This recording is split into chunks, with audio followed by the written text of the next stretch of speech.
मूकं करोति वाचालं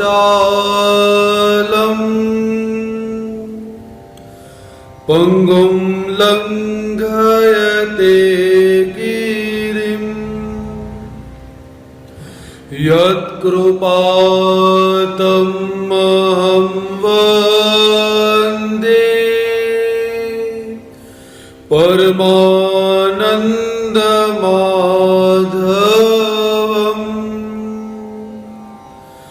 अनन्याश्चिन्तयन्तो मां ये जना पर्युपासते तेषां नित्यभियुक्तानां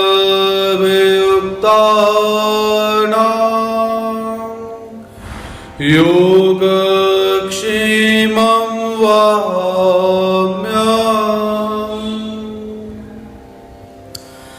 अज्ञानतिमिरान्धस्य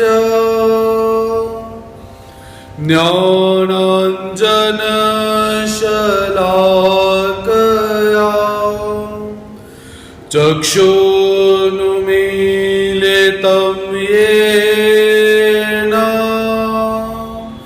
तस्मै श्री गुरुवे नमः। श्री गोपाल कृष्ण महाराज की जय।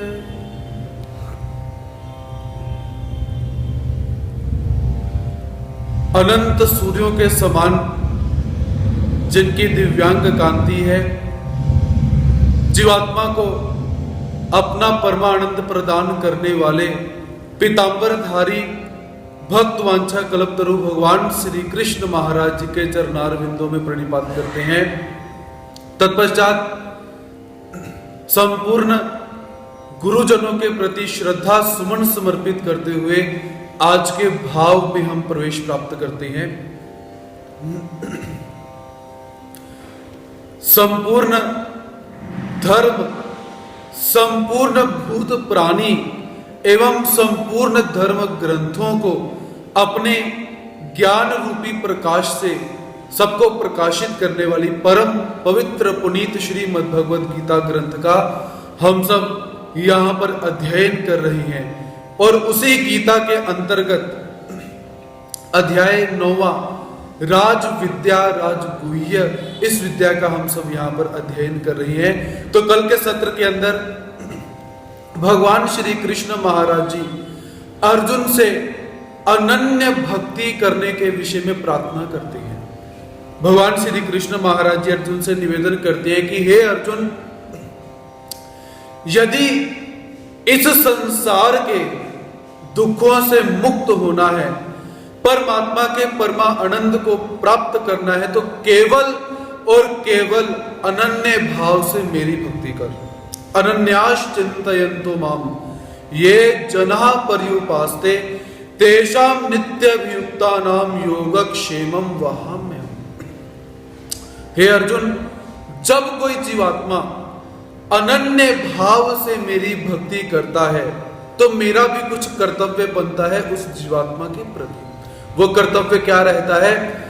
उस अनन्य भाव से भजने वाले भक्त को मैं प्रत्येक वस्तु का योग लाता हूं और प्रत्येक उसकी वस्तु की, जड़ चेतन वस्तु की जो रक्षा है वो भी मैं ही करता हूं। ऐसा मेरा भी कुछ कर्तव्य बनता है, मैं भी अपने कर्तव्य का पालन करता हूं, लेकिन मात्र उसके लिए शर्त क्या है कि वो भक्त अनन्य होना चाहिए। अनन्य अर्थात न अन्य स अनन्य। अनन्य जो किसी दूसरे की भक्ति बिल्कुल नहीं करता है, केवल एक परमात्मा में ही तल्लीन रहता है, उसे अनन्य कहा जाता है। जिसके अंतर्गत अन्य कोई नहीं होता उसे अनन्य कहा जाता है। तो परमात्मा भगवान श्री कृष्ण महाराज जी जीवात्माओं से केवल एक अनन्यता का भाव चाहते हैं। परमात्मा हमसे हमारी संपत्ति नहीं चाहते, परमात्मा हमसे द्रव्य नहीं चाहते, परमात्मा हमसे भौतिक पदार्थ नहीं चाहते। परमात्मा केवल एक ही वस्तु जीवात्मा से चाहते हैं, वो अनन्य भाव, कि दूसरे किसी का नहीं होना, केवल मेरा ही होकर जीवन यापन करो। ऐसा भगवान श्री कृष्ण महाराज जी अर्जुन से निवेदन करते हैं। येऽप्यन्य देवता भक्ता यजन्ते श्रद्धान्विताः तेऽपि मामेव कौन्तेय यजन्त विधिपूर्वकम्।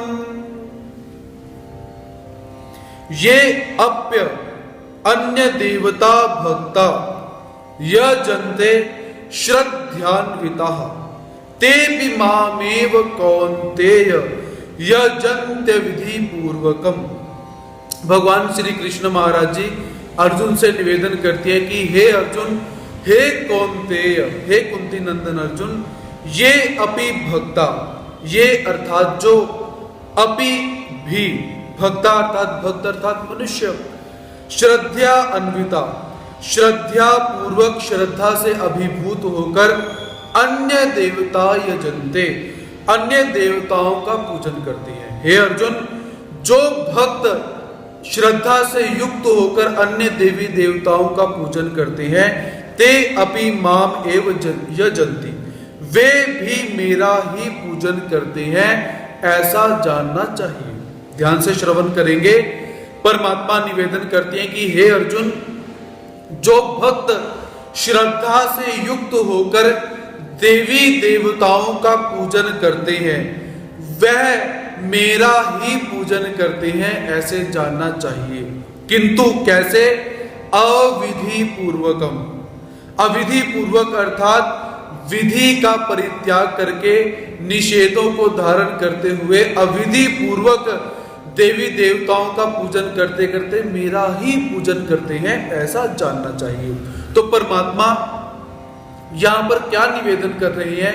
आपने ये बात परमात्मा की सुनी, और जैसे ही आपने ये परमात्मा की बात सुनी, आपके मन में एक भाव पैदा हो गया कि यदि देवी देवताओं का पूजन करना परमात्मा का पूजन करना ही हुआ, तो हम देवी देवताओं का पूजन क्यों नहीं कर सकते? परमात्मा तो कहते हैं कि जिन्होंने श्रद्धा से युक्त होकर देवी देवताओं का पूजन किया, वो अविधि पूर्वक मेरे को ही भजते हैं, मेरा ही पूजन करते हैं, तो क्यों ना परमात्मा को छोड़कर देवी देवताओं का पूजन किया जाए? ऐसा भाव हमारे मन में उत्पन्न हो सकता है, किंतु ध्यान से श्रवण करिए। परमात्मा निवेदन करते हैं अविधि पूर्वकम, वह अविधि पूर्वक मेरा ही पूजन करते हैं। कैसे? जैसे अन्य शास्त्रों के अनुसार 33 करोड़ देवी देवताएं कही जाती हैं, और ब्रह्म विद्या शास्त्र के अनुसार 81 कोटि सवा लक्ष 10 देवताएं होती हैं। तो जो भक्त जिसकी भी भक्ति करता है, जिसको भी इष्ट मानता है, वो जब भी अपने इष्ट के पास जाएगा तो क्या बोलेगा? हे भगवान, अर्थात उस देवी देवता को भी वो भगवान ही बोलेगा। इसलिए परमात्मा बोलते हैं वह लोग अविधि पूर्वक भगवान अर्थात भक्ति किसी और की करते हैं, लेकिन बीच में याद मुझे ही करी जा रही है, इस अर्थ में वो मेरा पूजन करते हैं अविधि पूर्वकम। ऐसे तो वो भी कैसे हैं? वो जो देवताओं को पूजन करते हैं, वो देवताओं को ही प्राप्त होंगे।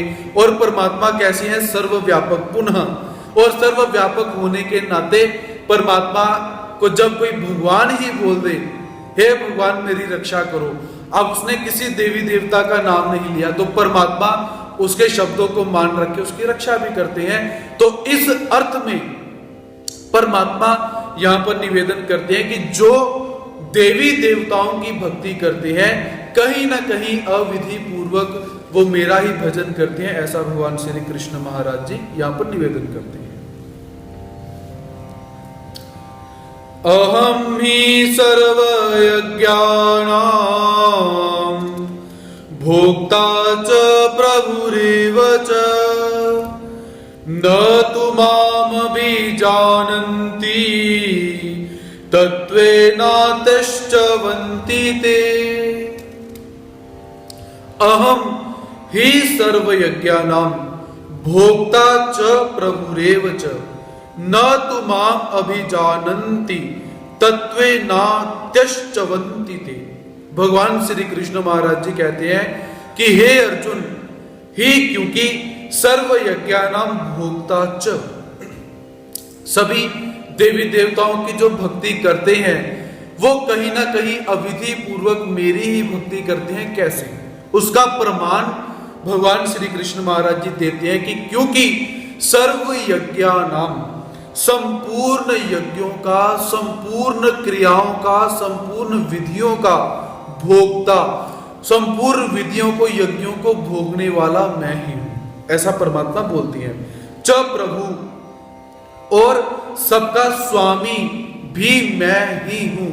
प्रभु च अहम, सबका स्वामी भी मैं ही हूं। एव तू मे माम, परंतु वे मुझे तत्वेन न अभिजानन्ति, जो श्रद्धा पूर्वक देवी देवताओं की भक्ति करते हैं वे कैसे हैं? तत्व से मुझे नहीं जानते हैं। अतः च्यवन्ति, अतः उनका पतन हो जाता है।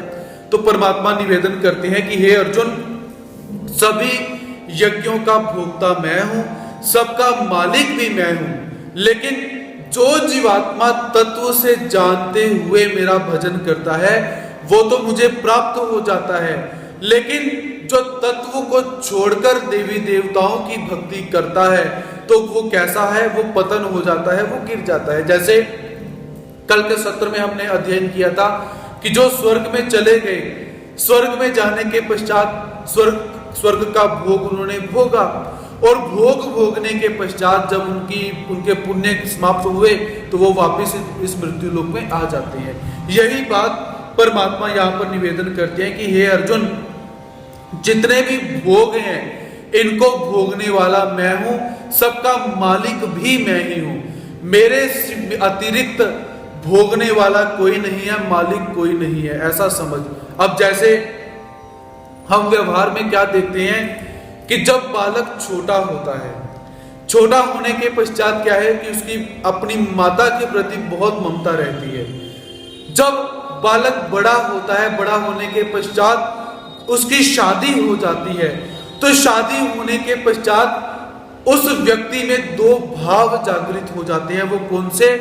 पहला भाव भोक्ता, दूसरा प्रभु।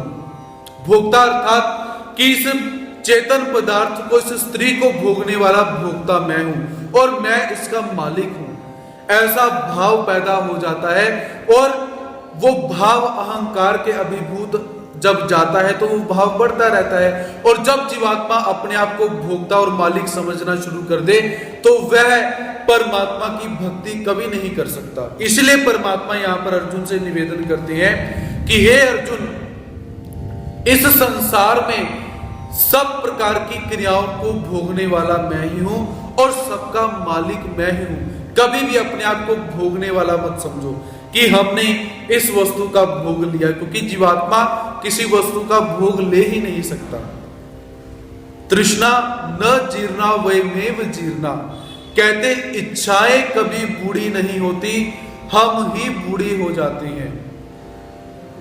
वैसे ही हम अपने विषयों का भोग नहीं लेते, विषय हमारा भोग ले रही हैं, ऐसा समझना चाहिए। जैसे आंखों का विषय होता है देखना, आंखों का विषय देखना हुआ, हम अपनी आंखों से टीवी को देख रहे हैं, बार बार देखते देखते क्या है, बहुत समय व्यतीत होने के पश्चात हमारी आंखों की रोशनी कम हो जाएगी, हमें चश्मा लग जाएगा, हमें दवाइयां खानी पड़ेगी। अर्थात हमने टीवी को नहीं भोगा, टीवी हमें भोग रहा है। ऐसा परमात्मा यहां पर निवेदन करते हैं कि हे अर्जुन, इस संसार में सबसे बड़ा भोक्ता मैं हूं, और मैं किस चीज का भोग करता हूं? यज्ञों का। देवता निर्मित जो भी क्रियाएं की जाएंगी वो अंतिम मेरे तक ही, मुझे ही प्राप्त होंगी। पहले देवताएं उसका भोग ले लेंगी और फिर वो क्रियाएं कहीं ना कहीं मुझे ही प्राप्त होंगी, और मैं ही सबका स्वामी हूं, ऐसा जानना चाहिए। जो मुझे सभी यज्ञों का भोक्ता जानता है, मुझे सबका प्रभु जानता है, मुझे तत्व से जानता है, वह मुझे प्राप्त कर लेता है। इसके अतिरिक्त जो अज्ञानी व्यक्ति है उसका पतन हो जाता है, ऐसा भगवान श्री कृष्ण महाराज जी यहां पर निवेदन करते हैं। यान्ति देवव्रता देवान् पितॄन् यान्ति पितृव्रताः भूतानि यान्ति भूतेज्या यान्ति मद्याजिनोऽपि माम्। यान्ति देवव्रता देवान् पितॄन् यान्ति पितृव्रताः भूतानि यान्ति भूतेज्या यान्ति मद्याजिनोऽपि माम्। भगवान श्री कृष्ण महाराज जी इस श्लोक के अंदर बहुत महत्वपूर्ण बात बतलाते हैं। जो लोग कहते हैं कि सब एक ही होते हैं, ब्रह्मा भी एक जैसे हैं, इंद्र भी एक जैसे हैं, महादेव भी एक जैसे हैं, यक्ष यक्षिणी भी एक जैसी हैं, अश्व भैरव भी एक जैसे हैं, विश्व भी एक जैसी है, परमात्मा भी एक जैसे हैं, श्री रामचंद्र जी भी एक ही है, भगवान श्री कृष्ण महाराज जी भी एक ही है। जो व्यक्ति ऐसा निवेदन करते हैं उनके लिए परमात्मा यहां पर निवेदन करते हैं कि हे अर्जुन, देवव्रता, देवव्रता अर्थात सकाम भाव से देवताओं का पूजन करने वाले, जो साधक देवताओं की भक्ति करते हैं, जब वो अपने शरीर को छोड़ देते हैं तब क्या होता है, देवान यान्ति, वो देवताओं को प्राप्त हो जाते हैं। देवताओं की भक्ति करने वाले शरीर छोड़ने के पश्चात देवताओं को प्राप्त हो जाते हैं। पितृन् व्रतः पितृन् यान्ति, जो पितरों का पूजन करते हैं, पितरों को तर्पण इत्यादि करते हैं, वो शरीर छोड़ने के पश्चात पितृ देवताओं को प्राप्त हो जाते हैं। भूतेज्या भूतानि यान्ति, जो भूत प्रेतों का पूजन करते हैं, भूत प्रेतों को भजते हैं, जब वो शरीर को छोड़ते हैं तो वो भूत प्रेतों को प्राप्त हो जाते हैं। और हे अर्जुन, मद्याजीन, परंतु मेरा पूजन करने वाले जो भक्त हैं, माम अपि यान्ति, मुझे ही प्राप्त होते हैं, ऐसा जानना चाहिए। तो परमात्मा ने यहां पर सीधे और सरल शब्दों के अंदर विभाग कर दिए हैं। सबसे पहला विभाग परमात्मा करते हैं देवताओं का। देवव्रता देवान यान्ति, जो देवताओं की पूजा करते हैं वो देवताओं को प्राप्त हो जाएंगे। अब यहां पर कैटेगरी हमने अलग करनी है कि परमात्मा पर ब्रह्म परमेश्वर अलग हैं और देवताएं अलग हैं। विष्णु इत्यादि, इंद्र इत्यादि सब देवताओं की कैटेगरी के अंदर है। और देवताओं को प्राप्त करने वाले देवताओं के लोक में जाएंगे और वहां पर जाने के पश्चात जब उनका पुण्य क्षीण हो जाएगा तो वह पुनः इस मृत्यु लोक में आ जाते हैं। वैकुंठ धाम को भी आप ले लीजिए, वहां से भी पतन होता है। जैसे जय और विजय का वैकुंठ धाम से पतन हुआ। ब्रह्मदेव की अगर बात आप करते हैं तो ब्रह्मलोक में जो ब्रह्मदेव गौओं और वत्सों को लेकर गए हैं उनका भी वहां से पतन हुआ पड़ा है। कैलाश की बात करें तो कैलाश में रावण गया और रावण का वहां से पतन हुआ पड़ा है, रावण को वापस आना पड़ा, रावण गया वहां पर।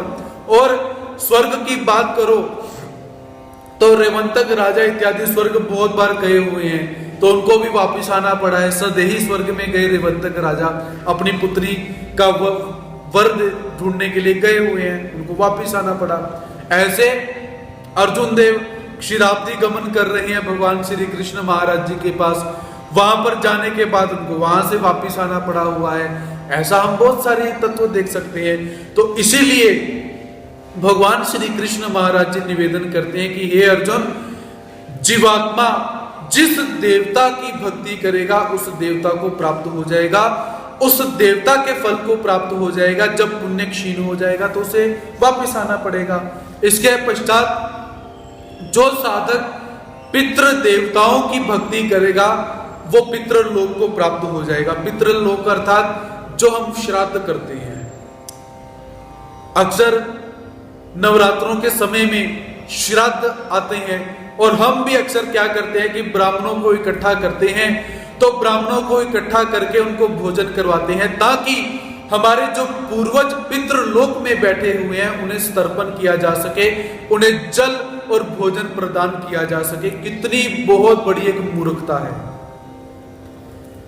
मूर्खता कैसे कि हम अभी तक यही समझ रही हैं कि हमारे पितृ जो पितृलोक में बैठे हुए हैं, लेकिन जीवात्मा एक क्षण भी किसी एक जगह पर स्थिर नहीं रह सकता, क्योंकि कर्मों की गति बहुत गहन है। कर्म जीवात्मा को एक स्थान पर बैठने देते ही नहीं। तो क्या हमारे पूर्वज पितृलोक में बैठे होंगे?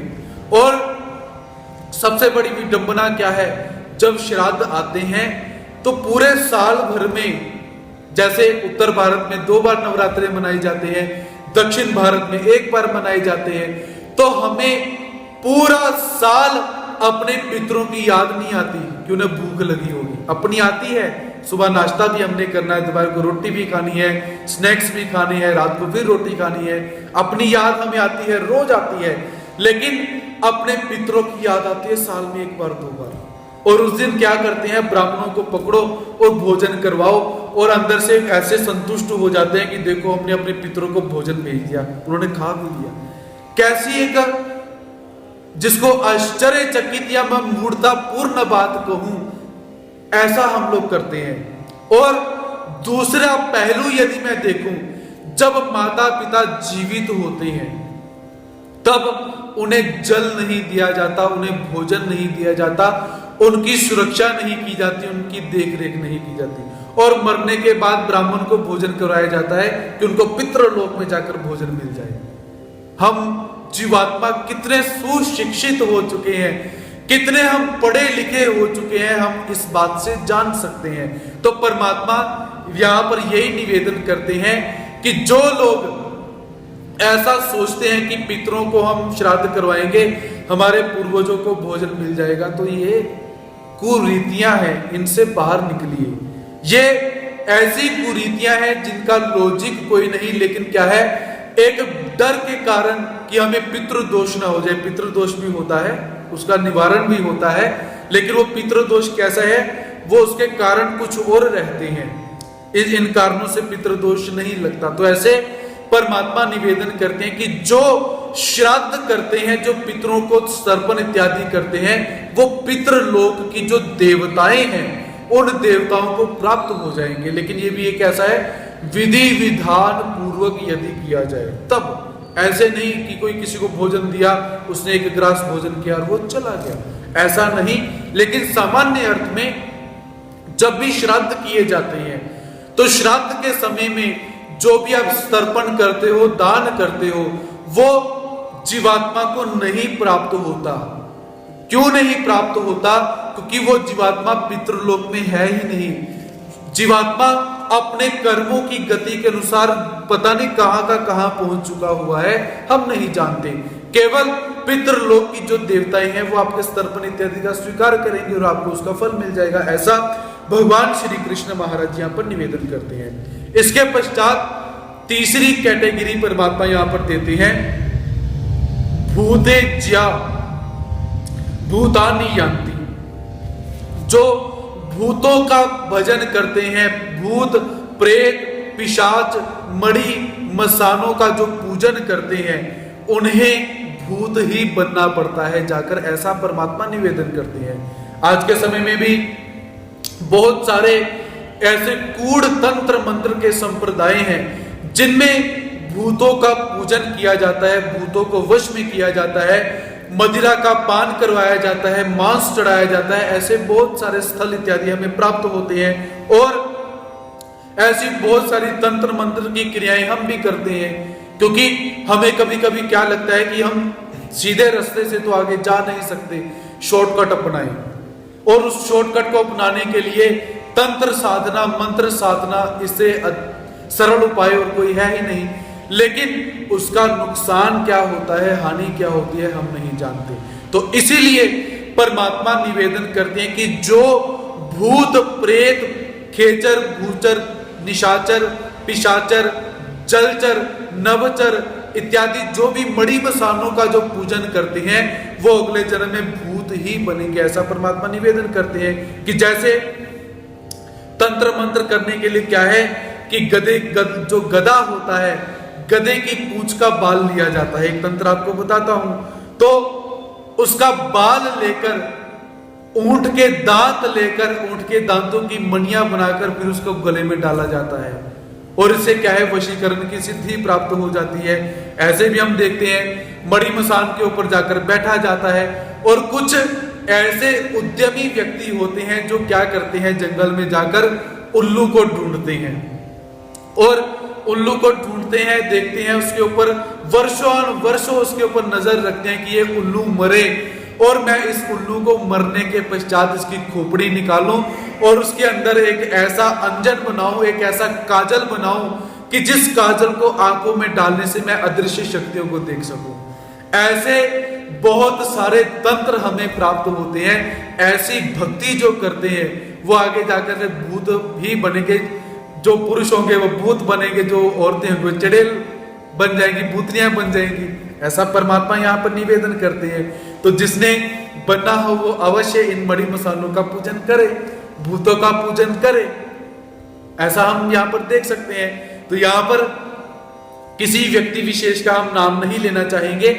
आप सज्ञान हो, जो भी संप्रदाय इनसे संबंधित है, भूत प्रेतों से, मणि मसालों से, आप सब उनको जानते ही हो।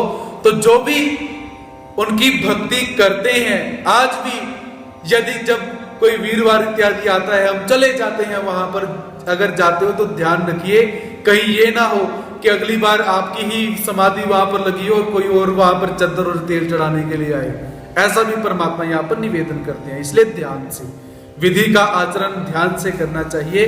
तो परमात्मा निवेदन करते हैं कि हे अर्जुन, जो भूतों मणि मसानों का पूजन करते हैं वो भूत प्रेत और मणि मसानों को ही प्राप्त हो जाती हैं, ऐसा भगवान जी निवेदन करते हैं। इसके अतिरिक्त यान्ति मद याजिनो अपि माम, हे अर्जुन, इसके अतिरिक्त मेरा भक्त जो मेरा भजन करेगा, मेरा पूजन करेगा, वो मुझे ही प्राप्त होगा, वो किसी अन्य वस्तु को प्राप्त नहीं हो सकता। ऐसा भगवान श्री कृष्ण महाराज जी यहाँ पर एक आदेश कहिए या एक परमात्मा ने यहाँ पर एक कमिटमेंट कर दी हुई है, पक्का निर्णय कर दिया परमात्मा ने कि मेरा भक्त जो तत्व पूर्वक मेरा भजन करता है, जो प्रेम पूर्वक श्रद्धा पूर्वक मेरा भजन करता है, मैं उसे कभी किसी देवता फल में नहीं भेजूंगा, किसी पितृ देवता के फल में नहीं भेजूंगा, किसी भूत योनि के अंदर नहीं जाने दूंगा।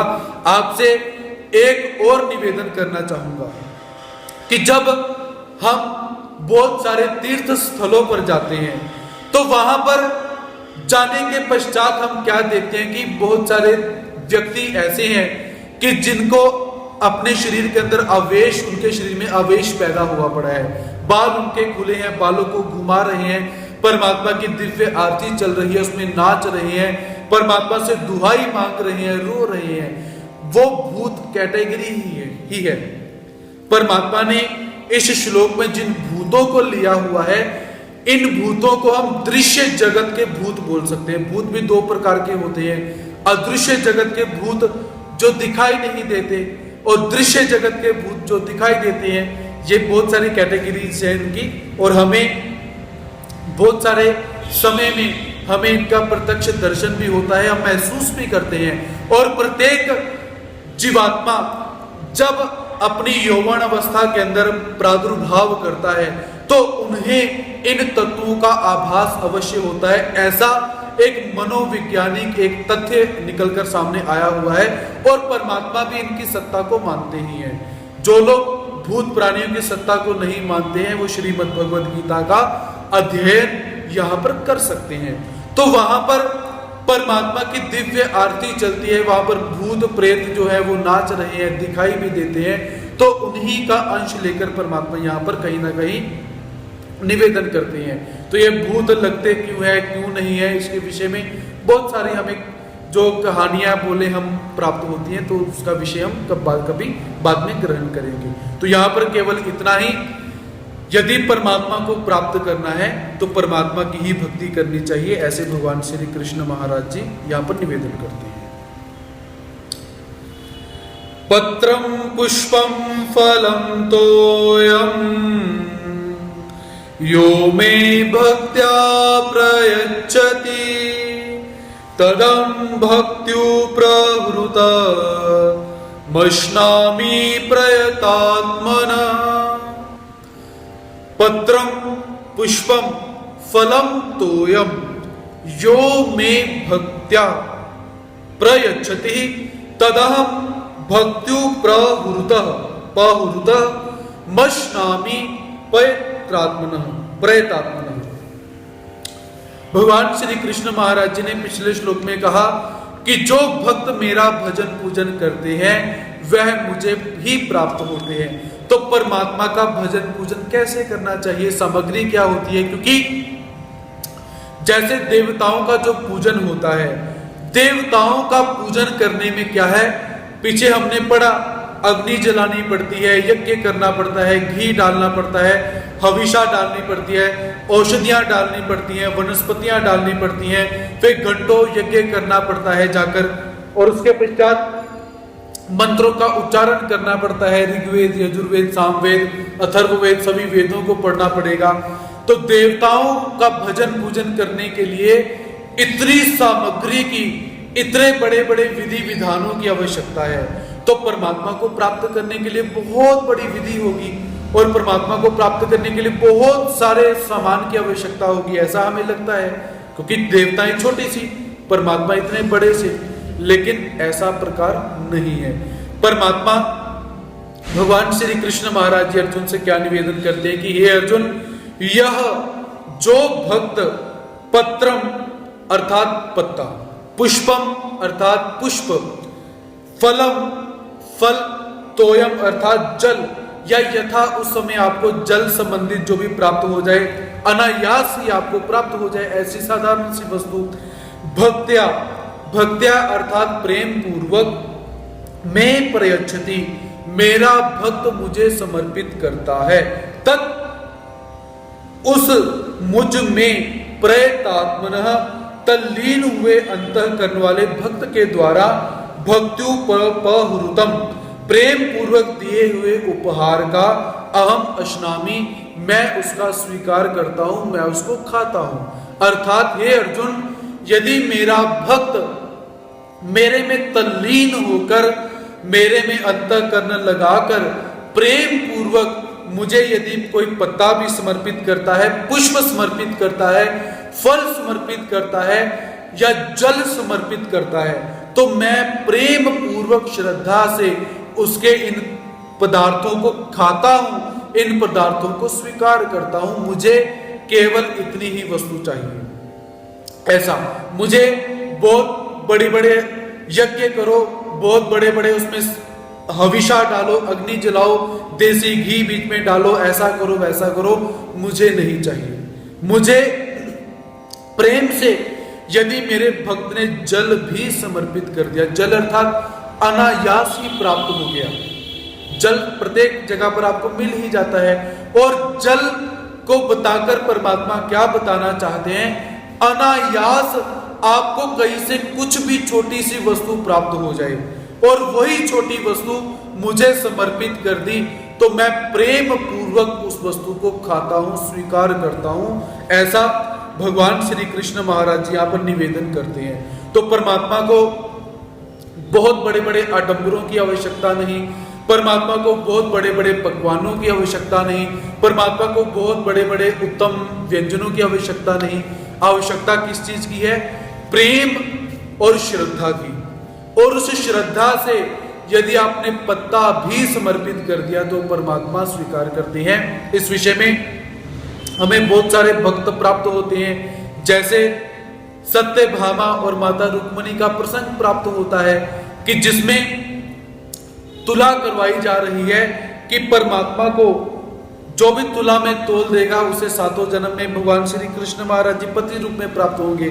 तो सत्यभामा ने अपना सारा का सारा सोना एक पलड़े में रख दिया, दूसरे पलड़े में भगवान श्री कृष्ण महाराज जी को बिठाया। तो पलड़ा जैसे का तैसा ही है, भगवान श्री कृष्ण महाराज जी नीचे हैं और स्वर्ण इत्यादि वैसे ही ऊपर पड़ा हुआ है। तो सत्यभामा ने सारा का सारा जो कुछ ला सकती थी वो लाया, लेकिन परमात्मा का पलड़ा नहीं उठा। तो नारद जी जो आए हुए हैं उन्होंने शर्त रखी थी, यदि पलड़ा नहीं उठा तो मैं भगवान जी को लेकर चला जाऊंगा और भगवान श्री कृष्ण महाराज जी मेरे दास बन जाएंगे। तो सत्यभामा बहुत टेंशन में आई। तो इतने होने के पश्चात माता रुक्मिणी के पास जाकर कहती है कि माता ऐसी ऐसी बात है, कुछ करो।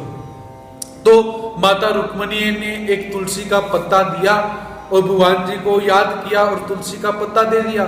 सत्यभामा ने जैसे ही तुलसी का पत्ता उस सोने से भरे हुए पलड़े के ऊपर पत्ता रखा, वो पलड़ा वैसे ही नीचे गिर जाता है। ऐसे परमात्मा कहते हैं कि मुझे श्रद्धा से पत्ता भी समर्पित किया तो मैं स्वीकार करता हूं।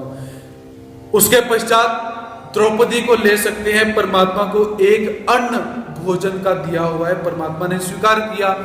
भक्त सुदामा परमात्मा के लिए थोड़े से चावल लेकर गया हुआ है, परमात्मा ने स्वीकार किए हुए हैं। इस प्रकार के रंती देव इत्यादि भक्त हुए जिन्होंने अपने हिस्से का भोजन इत्यादि परमात्मा को दे दिया हुआ है।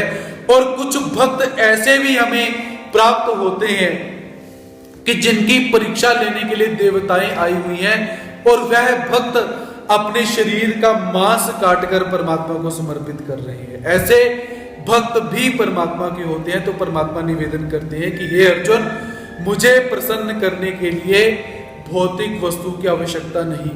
यदि श्रद्धा भाव से मुझे पत्ता भी समर्पित किया, पुष्प भी समर्पित किया, फल भी समर्पित किया, जल भी समर्पित किया या कुछ भी समर्पित किया, मैं उसे स्वीकार करके खा लेता हूं, मुझे इसमें किसी की आपत्ति नहीं है। ऐसा परमात्मा यहां पर निवेदन करते हैं। यत् करोषि यदश्नासि यज्जुहोषि ददासि यत् तपस्यासि कौन्तेय तत्कुरुष्व मदर्पणम्। यत् करोषि यदश्नासि यज्जुहोषि ददासि यत् तपस्यासि कौन्तेय तत्कुरुष्व मदर्पणम्। भगवान श्री कृष्ण महाराज जी अर्जुन को मुख्य करके हम सबको एक आदेश देते हैं, एक आज्ञा देते हैं। वो आज्ञा क्या है? कौन्तेय, हे कुंती नंदन अर्जुन, यत् करोषि, तो जो कुछ भी करता है, यत् अश्नासि, तो जो कुछ भी खाता है, यत् जुहोसि, जो भी यज्ञ करता है, धार्मिक क्रिया करता है, यत् ददासि, जो भी तू प्रदान करता है, दान करता है, देता है, यत् तपस्यसि, जो भी तू तपस्या करता है, विधि विधान करता है, तत् मद अर्पणम कुरुष्व, वो सब का सब क्या है? मेरे अर्पण कर। ऐसा भगवान श्री कृष्ण महाराज जी अर्जुन से निवेदन करते हैं कि हे अर्जुन, तुमने करना क्या है? जितनी भी क्रियाओं का यहां पर परमात्मा ने वर्णन किया हुआ है, उन सभी क्रियाओं को मेरे अर्पण करना है। सबसे पहले क्या है कि हे अर्जुन, यत् करोषि, यत् करोषि अर्थात जो भी तू करता है, सामाजिक क्रिया हो जाए, राजनीतिक क्रिया हो जाए, अपने शरीर के लिए क्रिया हो जाए, या दिन के अंदर जो भी करता है, हे जीवात्मा, तू दिन में जो भी करता है, यत् करोषि, जो भी करता है उसे मेरे अर्पण करते जा। इसलिए आप लोगों ने देखा होगा कि हम जय कृष्ण जब भी कोई क्रिया करते हैं, हम क्या बोलते हैं? श्री कृष्ण अर्पण। वो श्री कृष्ण अर्पण हम क्यों करते हैं? क्योंकि भगवान श्री कृष्ण महाराज जी ने श्रीमद् भगवद गीता के 9वें अध्याय के 27 नंबर श्लोक के अंदर हमें आज्ञा प्रदान की हुई है कि हे जीवात्मा, यत् करोषि, जो भी करता है वो मेरे अर्पण कर। यद अश्नासी, यद अश्नासी अर्थात अशन अर्थात खाना। हे जीवात्मा, तू जो भी कुछ खाता है, जो भी कुछ पीता है, जो भी किसी पथ्य को ग्रहण करता है, किसी कुपथ्य का तू त्याग करता है, सर्दी को सहन करता है, गर्मी को सहन करता है, घूमता है, फिरता है, जो भी तू खाता है, अपने शरीर को जो भी देता है, वो सारा का सारा मेरे अर्पण कर। ऐसा भगवान जी यहाँ पर निवेदन करते हैं। यज्जुहोषि, यज्जुहोषि अर्थात यज्ञ करना। जैसे जो भी क्रियाएं विधि रूप क्रियाएं होती हैं जो यज्ञ इत्यादि के जैसे होती हैं, अन्नदान भी यज्ञ कहा गया हुआ है, तपस्या को भी यज्ञ कहा गया हुआ है, द्रव्य दान को भी यज्ञ कहा गया हुआ है, जो गीता महात्म्य बताने रूपी इसको भी यज्ञ कहा गया हुआ है। तो परमात्मा निवेदन करते हैं, जो भी तू यज्ञ करता है वो सारे के सारे यज्ञ मेरे अर्पण करते जा। ददास यज्ञ, जो भी तू दान करता है, दूसरों की सहायता करता है, वो भी तू मेरे अर्पण कर।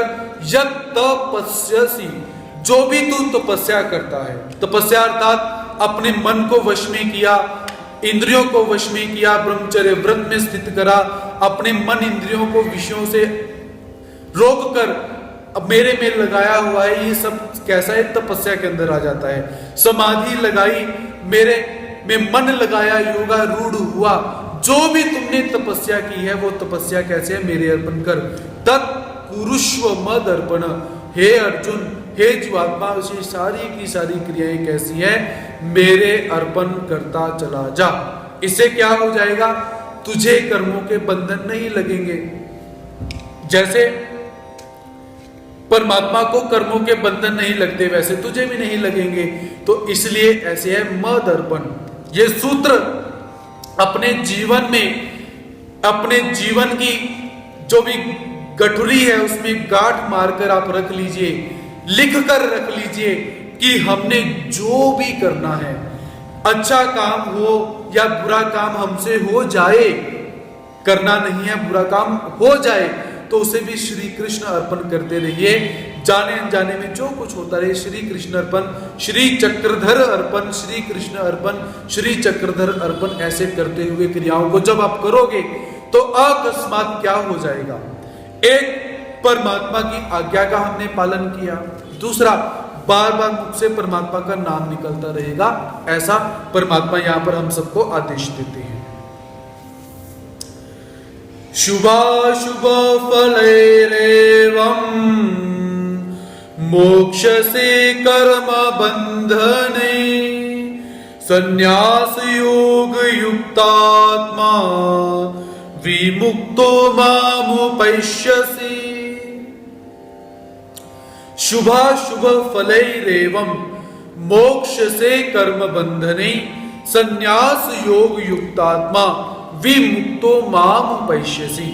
भगवान श्री कृष्ण महाराज जी अर्जुन से निवेदन करते हैं, हे अर्जुन, एवं अर्थात इस प्रकार मेरे अर्पण क्रिया करते हुए, इस प्रकार कर्म बंधने, कर्म बंधनों से, और शुभाशुभ फलेरेव, शुभ अर्थात विहित कर्म, अशुभ अर्थात निषिद्ध कर्मों से क्या है? कर्मों के फलों के बंधनों से क्या हो जाएगा? मोक्ष से तू मुक्त हो जाएगा। हे अर्जुन, जब तू संपूर्ण क्रियाओं को मेरे अर्पण कर देगा तो उससे क्या होगा? फिर कोई शुभ कर्म हो या कोई अशुभ कर्म हो, शुभ कर्म से भी हमें कर्मों के फल प्राप्त हो जाएंगे, अशुभ कर्मों से हमें भी जो बंधन लगने वाले हैं कर्मों के, वो बंधन कैसे है? मोक्ष से। तो उन सभी कर्मों से मुक्त हो जाएगा, पुण्य कर्मों से भी मुक्त हो जाएगा, पाप कर्मों से भी तो मुक्त हो जाएगा। ऐसा भगवान जी यहां पर निवेदन करते हैं। और संन्यास योग युक्तात्मा, ऐसे अपने सहित सब कुछ मेरे अर्पण करने वाला हो जाएगा, और उससे क्या है? विमुक्त, तू सब सर्वथा विमुक्त हो जाएगा, और माम उपेक्ष से मुझे प्राप्त हो जाएगा। क्योंकि परमात्मा को प्राप्त होने के लिए क्या है? कर्म बंधनों से मुक्त होना पड़ेगा। जो काम अप्रोक्ष ज्ञानी अप्रोक्ष अवस्था में करेगा, शब्द ज्ञानी शब्द अवस्था में करेगा, वही काम हमें भी करना है। तो जब कर्मों के बंधनों से जीवात्मा मुक्त हो जाएगा तो मुक्त होने के पश्चात माम उपैस्यति, हे अर्जुन तू मुझे प्राप्त हो जाएगा। ऐसे भगवान श्री कृष्ण महाराज यहाँ पर निवेदन करते हैं। तो यहाँ पर परमात्मा ने शब्द का प्रयोग किया संन्यास योग युक्तात्मा। संन्यास योग अर्थात सांख्य योग, सांख्य योग अर्थात त्याग करना। तो यहां पर परमात्मा सभी प्रकार के कर्मों का त्याग, कर्मों का त्याग अर्थात निष्कर्म नहीं हो जाना है, कर्मों को करते हुए उन कर्मों को श्री कृष्ण अर्पण करके त्याग कर देना, ऐसे परमात्मा यहां पर निवेदन करते हैं। तो जब जीवात्मा कर्म बंधनों से मुक्त हो जाता है तो सहसा वो परमात्मा को प्राप्त कर सकता है, ऐसा हम यहां पर देख सकते हैं।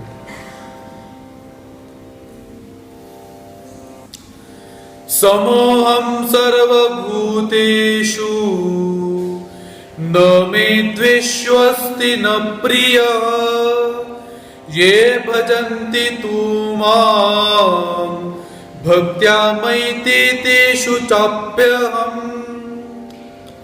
समोहम सर्वभूतेषु न मे द्वेष्यो अस्ति न प्रियः ये भजन्ति तु मां भक्त्या मयि तेषु चाप्यहम्।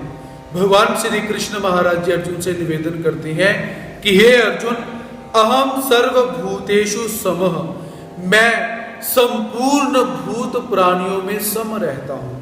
न उन भूत प्राणियों में न कोई में मेरा द्वेष, कोई द्वेषी है, न प्रिय और ना ही कोई मेरा प्रिय है। तू परंतु ये भक्त्या, जो भक्त प्रेम पूर्वक माम मेरा भजंती, मेरा भजन करते हैं, ते मयि च अहम अपि तेषु, वे मुझ में हैं और मैं उनमें हूं, ऐसा मान जानना चाहिए। तो परमात्मा यहां पर क्या निवेदन करते हैं कि हे अर्जुन, मैं संपूर्ण भूत प्राणियों के अंदर सम रहता हूं। सारे के सारे जितने भी भूत प्राणी हैं उनके विषय में मैं सम हूं। मैं किसी से द्वेष भी नहीं करता हूं और मैं किसी से प्रेम भी नहीं करता हूं, ऐसा मैं सम हूं, क्योंकि परमात्मा के अंदर ये लक्षण है। लेकिन जब कोई भक्त मेरे अंदर प्रेम पूर्वक मेरा बन जाता है, मेरा हो जाता है, मेरे में श्रद्धा रखता है, तो वो भक्त मेरा हो जाता है और मैं उस भक्त का हो जाता हूं। वो भक्त मेरा भजन करते हैं और मैं उन भक्तों का भजन करता हूं। ये यथा माम प्रपद्यन्ते तांस तथैव भजाम्यहम्। पिछले अध्यायों में परमात्मा ने क्या कहा था? जो भक्त मुझे जैसे भजता है मैं उसके लिए वैसा ही हो जाता हूं। जो वही बात परमात्मा यहां पर निवेदन करते हैं कि हे अर्जुन, ये बात नहीं कि किसी साधक के विषय में मेरा इतना प्रेम हो चुका है कि उसको बहुत कुछ दे दो, और उससे मेरा द्वेष है, उसको कुछ नहीं देना। क्योंकि कैसे? जैसे कोई एक व्यक्ति है, उस व्यक्ति ने ऐलान किया कि मैं सुबह 10 बजे से लेकर 11 बजे तक सभी को 1-1 लाख रुपए वितरित करूंगा। उस व्यक्ति ने निवेदन किया, तो उस व्यक्ति के पास लोग आते गए, उसने सबको दिया। लेकिन एक व्यक्ति ऐसा उसके पास आया जो उसका शत्रु था, तो उस व्यक्ति ने क्या कहा कि मेरा तेरे से द्वेष है, मैं तुझे पैसे नहीं दूंगा। ऐसे परमात्मा नहीं है। परमात्मा कैसे हैं? नियम सबके लिए एक जैसे हैं। कोई द्वेषी आ जाए तब भी वही नियम, कोई प्रेमी आ जाए तब भी वही नियम। अब देखिए, कंस परमात्मा का वैरी था, लेकिन परमात्मा ने जब कंस को स्पर्शित किया तो परमात्मा ने उसको स्पर्शित करने के जो फल होता है, संबंध दान के फल, परमात्मा ने प्रदान कर दिए। उतटने के फल वो भी परमात्मा ने उसे दे दिए, क्योंकि परमात्मा कैसे हैं? सबके विषय में। लेकिन जब कोई भक्त परमात्मा को अपना मान लेता है तो परमात्मा भी उसे अपना मानकर ही चलते हैं। ऐसा भगवान श्री कृष्ण महाराज जी भक्त की और स्वयं की महिमा का यहां पर वर्णन करते हैं। अपि चेत्सु दुराचारो भजते मामन्य भाग साधुरेव समन्तव्य सम्यक व्यवसितो हि सः। अपि चेत सुदुराचारो भजते माम अन्य भाग साधुरेव समन्तव्य सम्यक ही व्यवसितो हि सः।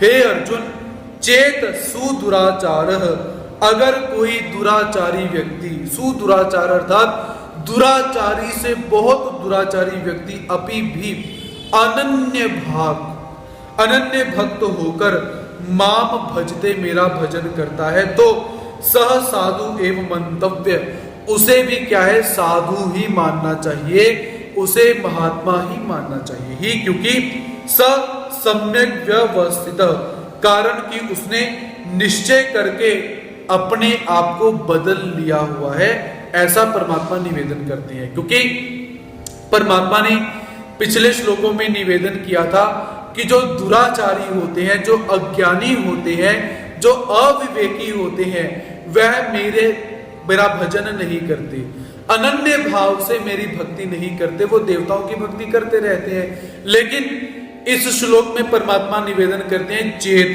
यदि हो सकता है दुराचारी अर्थात बड़े से बड़ा दुराचारी व्यक्ति जिसने संपूर्ण जीवन अपना पाप के अंदर ही बिताया हो, पाप कर्म करते ही बिताया हुआ, लेकिन अंतिम समय में उसे पता चल गया कि भगवान श्री कृष्ण महाराज जी की अनन्य भक्ति करनी चाहिए, तो उसने क्या किया, अनन्य भाव सब दुर्व्यसनों को छोड़कर अंतिम समय में भी परमात्मा का अनन्य भक्त बन जाता है। तो परमात्मा कहते हैं कि उसे साधु ही मानना चाहिए। पूर्व जन्म के अंदर, पूर्व अवस्था के अंदर वो कितना बड़ा पापी था इसका स्मरण नहीं करना, अब वो कितना बड़ा धर्मात्मा है उसको याद रखो। इसलिए साधु मंतव्य, उसे साधु ही जानना चाहिए, क्योंकि उस पापी ने अपने आप को बदलकर पुण्यात्मा बना लिया हुआ है, ऐसा भगवान श्री कृष्ण महाराज जी यहां पर बतलाते हैं। तो इस श्लोक के अंतर्भूत हम महानुभाव संप्रदाय के सबसे प्रथम जो आचार्य हुए हैं, आचार्य श्री नागदेव जी, उन आचार्य श्री नागदेव जी को यहाँ पर हम ग्रहण कर सकते हैं। जो नागदेव जी कैसे हैं, पूर्व अवस्था के अंदर बहुत बड़े पाप कर्म करने वाले हैं, और उत्तर अवस्था के अंदर हमारे पंथ के सबसे बड़े आचार्य बन चुके हैं। तो उनका जो चरित्र है वो हम यहाँ पर ग्रहण कर सकते हैं। इस श्लोक के अंदर ऐसे परमात्मा यहाँ पर निवेदन करते हैं।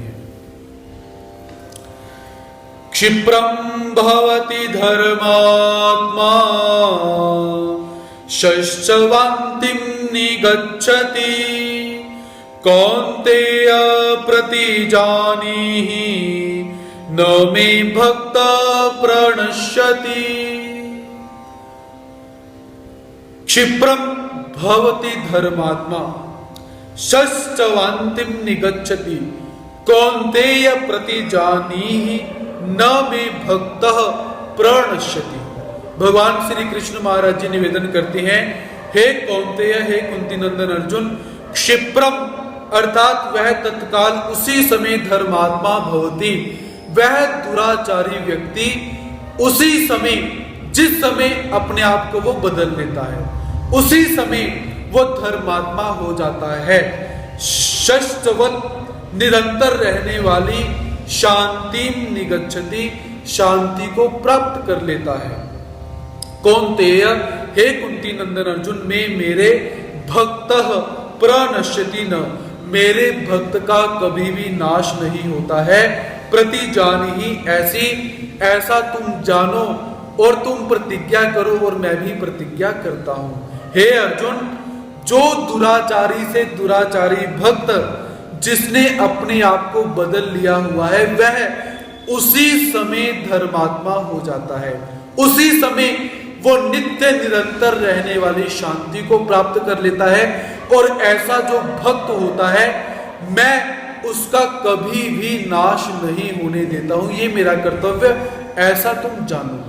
तो परमात्मा मानो यहां पर क्या निवेदन करना चाहते हैं कि यदि दुराचारी से दुराचारी व्यक्ति की ऐसी स्थिति है, तो इसके उलट जिस साधक ने सारा का सारा जीवन मेरे में समर्पित किया हुआ है, अनन्यता मुझ में समर्पित की, समर्पण मुझे दिया हुआ है, तो उसका रक्षण मैं कैसे करूंगा। यदि पापी व्यक्ति धर्मात्मा बन गया, तो धर्मात्मा बनने के बाद उसे शांति प्रदान कर दी और उस भक्त का कभी नाश नहीं हो सकता।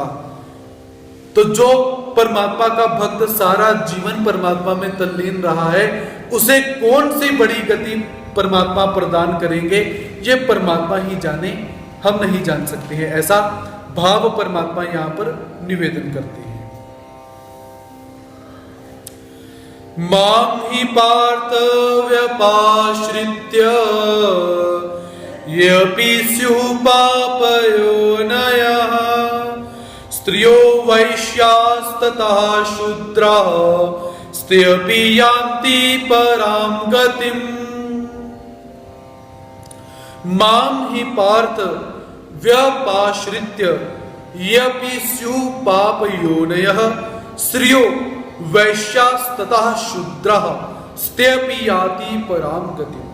भगवान श्री कृष्ण महाराज जी निवेदन करते हैं, हे पार्थ, हे पृथा पुत्र अर्जुन, ये अपि पाप योनयः स्युः, जो भी पाप योनियों के अंदर पैदा हुए हैं, पाप योनियों में जो भी निवास करते हैं, रहते हैं, वो जो भी है वो कौन कौन है? स्त्रिय, सबसे पहले जो स्त्रियां हैं, वैश्य, जो वैश्य हैं, तथा शूद्रा, जो शूद्र हैं, वो सारे के सारे कैसे? माम व्यपाश्रित्य, सर्वथा मेरे शरण होकर, मेरे शरणापन्न होकर निसंदेह पराम गतिम यान्ति, परम गति को प्राप्त हो जाते हैं। ऐसे भगवान श्री कृष्ण महाराज जी यहाँ पर निवेदन करते हैं। तो भगवान जी ने क्या बोला कि हे अर्जुन, जितनी भी पाप योनियां हैं, तो पाप योनियों के अंदर जितनी कीट योनियां आ जाती हैं, पशु योनियां आ जाती हैं, पक्षी योनियां आ जाती हैं, या वृक्ष योनियां आ जाती हैं, वो सारी की सारी योनियां पाप योनियां हैं। हालांकि पाप योनियों को भक्ति करने का अधिकार नहीं है, तथापि परमात्मा निवेदन करते हैं।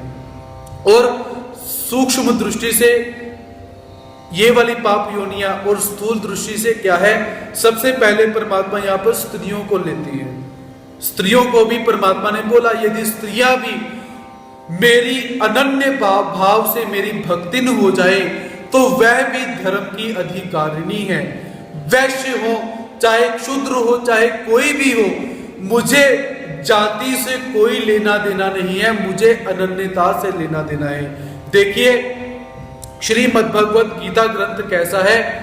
पूर्व समय के अंदर स्त्रियों को अछूत माना जाता था, स्त्रियों को वेदाध्ययन करने का अधिकार नहीं था, स्त्रियों को शास्त्र पढ़ने का अधिकार नहीं था, स्त्रियों को कोई भी जो उत्तम क्रिया होती थी वो करने का अधिकार नहीं था। आप लोगों ने एक और बात सुनी होगी, जब भी यज्ञ किया जाता था तो यज्ञ में क्या था?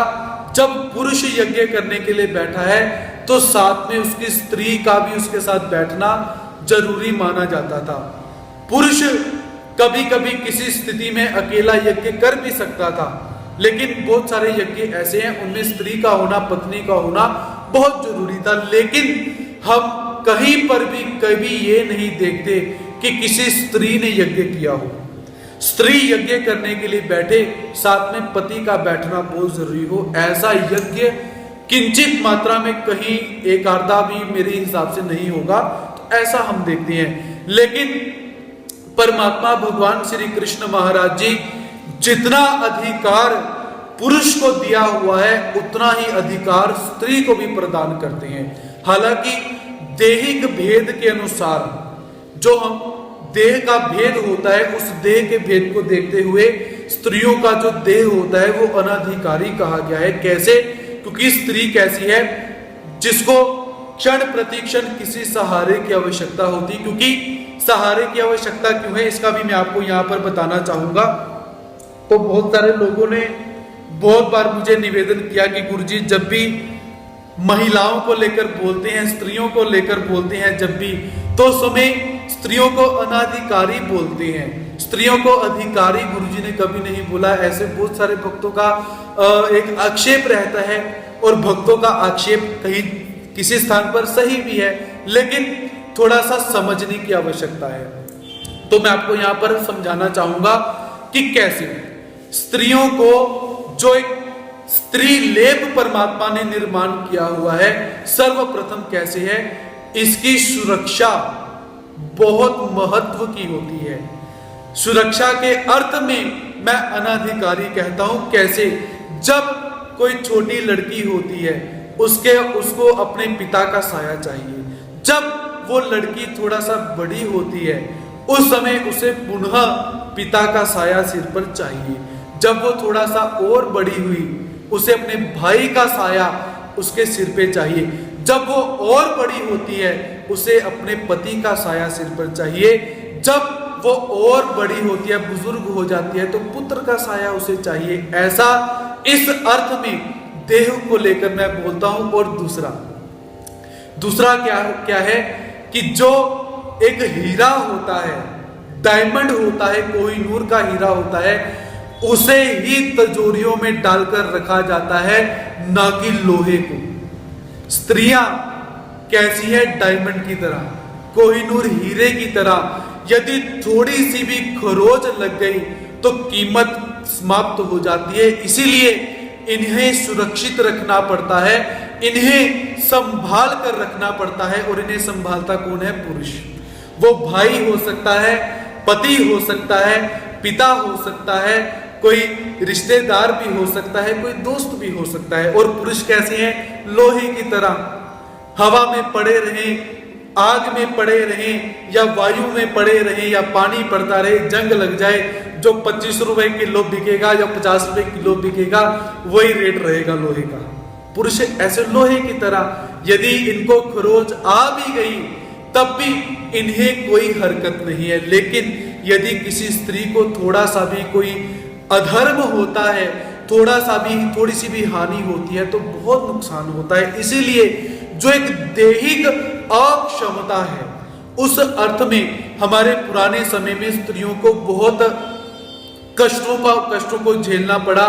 बहुत सारे जो कुरीतियां हैं, उन कुरीतियों को झेलना पड़ा हुआ है। लेकिन भगवान श्री कृष्ण महाराज जी उन सभी कुरीतियों का खंडन करते हैं। परमात्मा निवेदन करते हैं कि यदि स्त्रियां अकेली मेरा धर्म करने के लिए भी आती हैं, तब भी वो सक्षम हैं, उन्हें किसी पुरुष की सुरक्षा की आवश्यकता नहीं। जैसे वैदिक धर्म में स्त्री अपने पति के बगैर यज्ञ नहीं कर सकती है, लेकिन भगवान श्री कृष्ण महाराज जी इन सभी कुरीतियों का खंडन करते हुए क्या कहते हैं कि ये अर्जुन, यदि कोई अकेली स्त्री भी अनन्य भाव से मेरा भजन पूजन करती है तो वह भी परम गति को प्राप्त हो सकती है। क्योंकि दैहिक अक्षमता अवश्य है, लेकिन जब परमात्मा की भक्ति में तल्लीन हो जाएंगी तो परमात्मा अपने आप सबल बना देते हैं। और भगवान श्री कृष्ण महाराज चक्रधर स्वामी जी क्या कहते हैं? पुरुषा होनी असावे। यदि कोई स्त्री साधक किसी ने संन्यास ले लिया हुआ है तो वो अपने माइंड से अब कि मैं एक स्त्री हूं, मैं अबल हूं, मुझे सुरक्षा चाहिए, मुझे किसी का आवरण चाहिए, ये दिमाग से निकाल दो और दिमाग में क्या भरना है? पुरुषा होनी सावे। जैसे पुरुष रहते हैं वैसे रहो। ऐसे परमात्मा भगवान श्री चक्रधर स्वामी जी भी निवेदन करते हैं। क्योंकि जो जीवात्मा आत्मा पुरुष के अंदर है वही आत्मा स्त्री के अंदर भी है। जैसा उद्धार पुरुष का होना है वैसा उद्धार स्त्रियों का भी होना है। फिर भेद किस लिए किया जाए? क्या शरीर का भेद किया जाए? तो शरीर का भेद कोई मायने नहीं रखता, लेकिन समाज में रहते हुए थोड़ा सा व्यवहार को देखते हुए शारीरिक भेद भी मायने रखता है, सुरक्षा भी आवश्यक है। लेकिन धर्म के मामले में स्त्रियां भी परमात्मा का अच्छी तरह से भजन कर सकती हैं, अच्छी तरह से पूजन कर सकती हैं, उसमें कोई भी उसमें दुराहे नहीं है। तो जब धर्म के अंदर स्त्रियां आएंगी तो वहां पर पुरुष का एक और रूप प्राप्त होता है जिन्हें हम गुरु बोलते हैं। क्योंकि भगवान श्री कृष्ण महाराज जी ने पीछे कहा था कि तत्विद्धि प्रणिपातेन परिप्रश्नेन सेवया उपदेक्षन्ति ते ज्ञानम ज्ञानिनः तत्वदर्शिनः, कि जाओ उन तत्वदर्शी गुरुओं के पास जाओ। परमात्मा ने यदि यहां पर गुरु का विधान किया तो जब स्त्रियां धर्म का आचरण करने के लिए आएंगी, जब उन्हें लगेगा कि हमें संरक्षण की आवश्यकता है, समाज को देखते हुए, समाज की कुछ रीतियों को देखते हुए हमें किसी पुरुष के रक्षण की आवश्यकता है, तो हम गुरु को समक्ष देख सकते हैं। जैसे माता औसा भगवान श्री चक्रधर स्वामी जी के पास जाती है किसी एक गुरु को ढूंढते हुए, ऐसे हम यहाँ पर देख सकते हैं। तो ऐसे जो स्त्रियां हैं वो भी अक्षम होने के बावजूद परमात्मा का जो भजन पूजन है वो करने में सक्षम है, और जो वैश्य है, जो शूद्र इत्यादि है, वो भी परमात्मा का अनन्य भाव से भजन करने में सक्षम है और करके परमात्मा को प्राप्त कर सकते हैं। परमात्मा इस श्लोक के अंदर समभाव उपस्थित करते हैं। परमात्मा ने यह निवेदन नहीं किया कि जो ब्राह्मण होगा वही मेरा भक्त है, जो क्षत्रिय है वही मेरा भक्त है, ना। परमात्मा क्या बोलते हैं, शुनि चैव स्वपाके च पंडिता समदर्शिना, सब भूत प्राणियों में समभाव हो जाओ। केवल इतना होना चाहिए, वो जीवात्मा मेरा भक्त होना चाहिए। वो किस वर्ण में पैदा हुआ, किस जाति में वो पैदा हुआ, मुझे इसका कोई लेना देना नहीं है। मुझे लेना देना किससे है, भक्ति से और अनन्यता के भाव से लेना देना है। इसलिए हमारा जय कृष्णी पंथ कैसा है, सर्व सम भाव को ध्यान में रखता है, ना कि किसी जात को महत्व देता है, ना ही किसी वर्ण को महत्व देता है, और ना ही किसी दैहिक क्षमता को महत्व देता है। हमारा जय कृष्णी संप्रदाय सर्व भाव, सर्व सम भाव को महत्व देते हुए, सब जीवों को परमात्मा का अंश मानते हुए, परमात्मा को पिता और जीवात्माओं को बालक मानते हुए चलता है। ऐसा हमारा ये जो जय कृष्णी पंथ है सर्वोत्तम है, सर्व सम भाव को लेकर चलता है। और परमात्मा भी क्या बोलते हैं कि केवल जीवात्मा भक्त होना चाहिए, मेरे लिए इतना काफी है। वो धन संपन्न होगा, वो टाई और कोट पैंट पहनकर मेरे पास आएगा, बड़े बड़े उपहार मेरे पास लेकर आएगा, बड़ी जाति में पैदा होकर आएगा, मुझे नहीं चाहिए। वो मेरे लिए छोटी जाति में भी अगर पैदा हो गया, मेरे लिए वो छोटी जात में आकर भी पत्ता भी लेकर आ गया, तब भी मैं उस भक्त को भक्त मानूंगा। ऐसे बहुत सारे भक्तों के हम चरित्र देख सकते हैं। सदना भक्त कसाई, सदना एक कसाई था। वो कसाई अगर उस व्यवसाय को करते करते परमात्मा को पा सकता है, तो हमारी क्या गति होनी चाहिए, हम देख सकते हैं। ऐसे भगवान श्री कृष्ण महाराज जी ने जात पात का खंडन करते हुए सभी प्राणियों को समभाव से देखकर, सभी प्राणियों को ईश्वर धर्म का अधिकार है, गुरु की शरणागति और ईश्वर की शरणागति लेकर सभी प्राणी मेरा शरणापन्न हो सकते हैं, मेरे शरण में आ सकते हैं। ऐसा भगवान श्री कृष्ण महाराज यहां पर निवेदन करते हैं। किम पुनर्ब्रह्मणः पुण्या भक्ता राजर्षयस्तथा अनित्यं सुखं लोकमिमं प्राप्य भजस्व माम्। किम पुनर्ब्रह्मणः पुण्या भक्ता राजर्षयस्तथा अनित्यं सुखम लोकम इमं प्राप्य भजस्व माम्। भगवान श्री कृष्ण महाराज जी कहते हैं कि हे अर्जुन, पुण्य जो पवित्र आचरण करने वाले होते हैं, ब्राह्मण जो ब्राह्मण है, तथा राजर्षय जो ऋषि स्वरूप क्षत्रिय जन है, भक्ता जो भगवान के भक्त हो गए हैं, वे परमात्मा को प्राप्त हो जाए। किम पुनः, इसमें तो क्या कहना ही क्या है, अर्थात ब्राह्मण और क्षत्रिय तो परमात्मा को प्राप्त कर ही जाएंगे, परमात्मा के भक्त बनकर परमात्मा को प्राप्त कर ही जाएंगे, इसमें कोई दो राहे वाली बात नहीं है। लेकिन किम पुनः इमम, इसलिए इस अनित्यम असुखम लोकम प्राप्य मां भजस्व, अनित्य और सुख रहित शरीर को प्राप्त करके तू मेरा भजन कर। अर्थात ब्राह्मण की यदि विशेषता बताई गई है, क्षत्रिय की यदि श्रेष्ठता बताई गई है, तो भी बताने के बाद भी क्या है, इस शरीर को सबसे श्रेष्ठ मानो। यह शरीर यदि प्राप्त हो गया तो शरीर सबसे श्रेष्ठ है, तो क्या करना चाहिए, अनित्यम सुखम, इस शरीर को प्राप्त करके, इस शरीर के माध्यम से जो सुख प्राप्त होते हैं उनको अनित्य मानकर और मेरे सुख को नित्य मानकर मेरा भजन करो, तो तुम मुझे प्राप्त हो जाओगे। तो परमात्मा कहना क्या चाहते हैं कि हे अर्जुन, यदि वर्णों का विचार किया जाए तो ब्राह्मण और क्षत्रिय उत्तम है, लेकिन इनसे उत्तम क्या है? मनुष्य देह का प्राप्त होना। जिस जीवात्मा को मनुष्य देह प्राप्त हो चुका है वह सबसे उत्तम है, और इसको जानकर अनित्य और सुख रहित शरीर को प्राप्त करके भी तू मेरा भजन कर, और मेरा भजन करते करते क्या है, तू मुझे ही प्राप्त हो जाएगा। ऐसा भगवान श्री कृष्ण महाराज जी अर्जुन से निवेदन करते हैं। तो परमात्मा ने वर्णों की विशेषता अवश्य बतलाई और वर्णों की विशेषता के अनुसार व्यवसाय भी बताया हुआ है, लेकिन परमात्मा का इसमें यह भाव नहीं कि ब्राह्मण एक नंबर पे, क्षत्रिय दूसरे नंबर पे, वैश्य तीसरे नंबर पे, शूद्र चौथे नंबर पे। ऐसा परमात्मा बिल्कुल नहीं बताते। जो भक्ति करता है अनन्य भाव से वो एक नंबर पे है, वो चाहे कोई भी हो, ऐसा परमात्मा यहां पर निवेदन करते हैं। अंतिम श्लोक इस अध्याय का उपसंहारात्मक परमात्मा अर्जुन को मुख्य करके हम सब जीवात्माओं को आदेश देते हैं। विधि का विधान यहां पर परमात्मा यहां पर निवेदन करते हैं।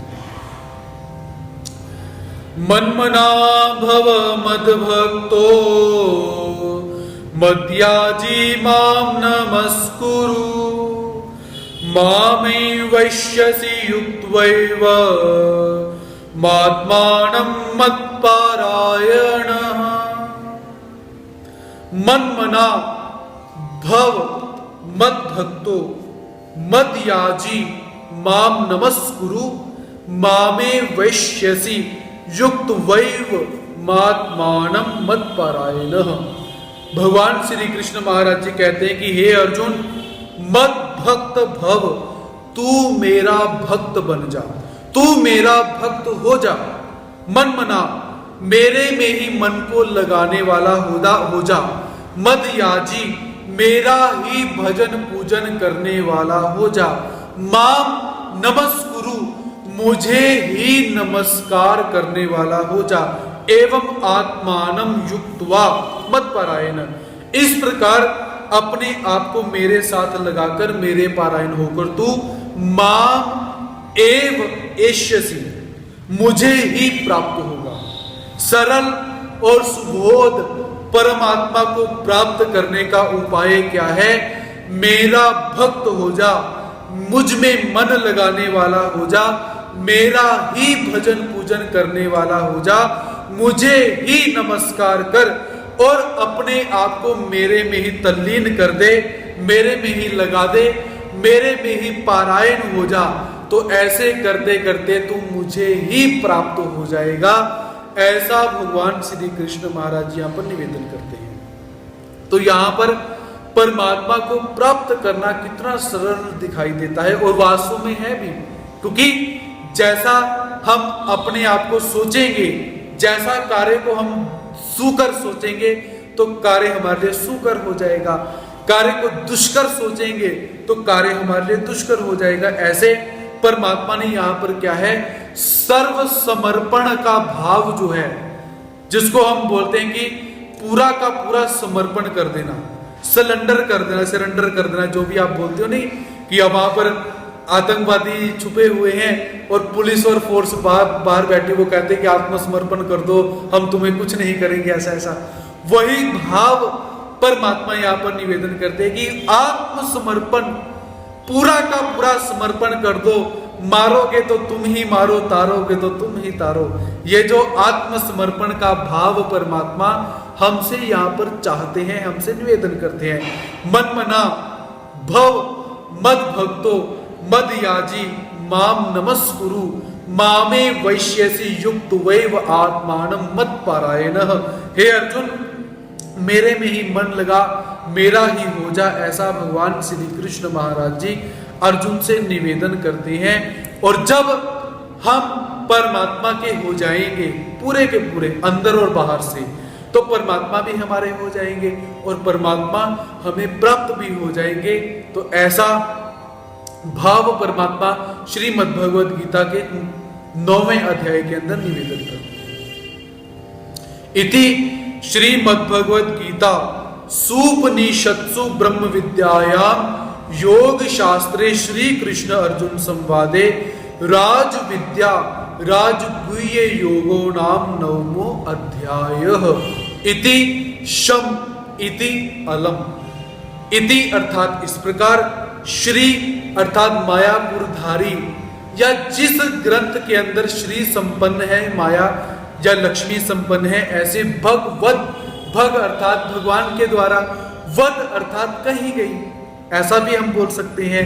गीता, गीता शास्त्र कैसा है, भगवान जी के द्वारा जो शास्त्र गाया गया हुआ है, ऐसी सुपनिषत्सु, उपनिषदों ने, वेदों ने जिस ब्रह्म विद्या शास्त्र से अपने तत्व को ग्रहण किया हुआ है, ऐसा ब्रह्म विद्या शास्त्र जिसमें योग शास्त्र भी बताया गया हुआ है, ऐसा श्री कृष्ण अर्जुन संवादे, भगवान श्री कृष्ण महाराज जी के और अर्जुन के संवादात्मक ये जो ग्रंथ है, संवादात्मक शास्त्र है, श्री गीता ग्रंथ का राज विद्या राजगुह्य योगो नाम का 9वां अध्याय यहां पर समाप्त होता है। तो इस अध्याय के अंदर 34 श्लोक हमें प्राप्त होते हैं और 34 श्लोक भगवान श्री कृष्ण महाराज जी के द्वारा बोले गए हैं। इस अध्याय में एक ही उवाच हमें प्राप्त होता है, श्री भगवान उवाच। और इस अध्याय के अंदर हमें 20वां और 21वां जो श्लोक हमें प्राप्त होता है, वो श्लोक कैसा है, उपजाति छंद के अंदर, त्रय विद्यमाम सोमपूत पापा, ये जो श्लोक पढ़ा गया था ये उपजाति छंद के अंदर है। बाकी सारे के सारे श्लोक अनुष्टुप छंद के लक्षणों से यहाँ पर युक्त है। तो आज 9वां अध्याय यहाँ पर हम समाप्त करते हैं। कल पुनः भगवान श्री कृष्ण महाराज जी की दिव्य लीलाओं को लेकर, दिव्य तत्वों को लेकर, रहस्यों को लेकर आप सबके समक्ष उपस्थित होने का प्रयास रहेगा। तब तक के लिए सभी श्रोत वृंदों के प्रति प्रणति सादर करता हूं, स्वीकार करेंगे। जय श्री कृष्ण, दंडवत प्रणाम।